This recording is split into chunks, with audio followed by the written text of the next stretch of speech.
রোববার রাতে লন্ডন স্টেডিয়ামে দেখা গেল চরম নাটকীয়তা।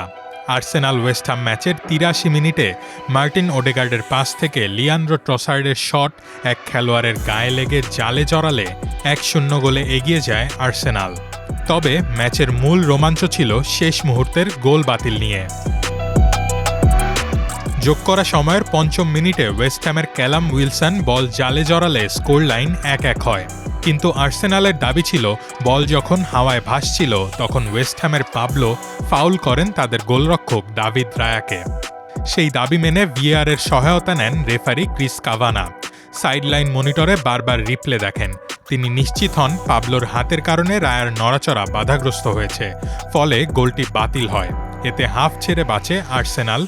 শেষমেশ জয় পেয়ে ইংলিশ প্রিমিয়ার লিগ জেতার খুব কাছাকাছি পৌঁছে গেছে আর্সেনাল। ম্যাচ শেষে রেফারি ক্রিস কাভানার সাহসিকতা ও স্বচ্ছতার প্রশংসায় পঞ্চমুখ আর্সেনাল কোচ মিকেল আর্তেতা।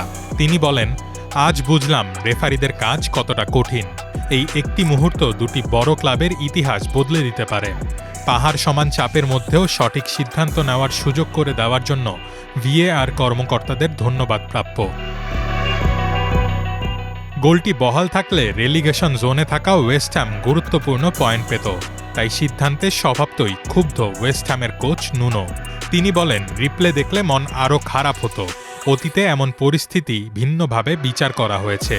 রেফারিরাও জানেন না কোনটি ফাউল আর কোনটি নয়। এটি শুধু জল্পনারই সৃষ্টি করে।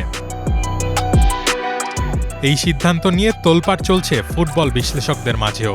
স্কাই স্পোর্টসে সাবেক তারকা গ্যারি নেভিল একে প্রিমিয়ার লিগে ভিএআর ইতিহাসের সবচেয়ে বড় মুহূর্ত আখ্যা দিয়ে বলেছেন, আর্সেনাল শিরোপা জিতলে এটি লোকগাথা হয়ে থাকবে।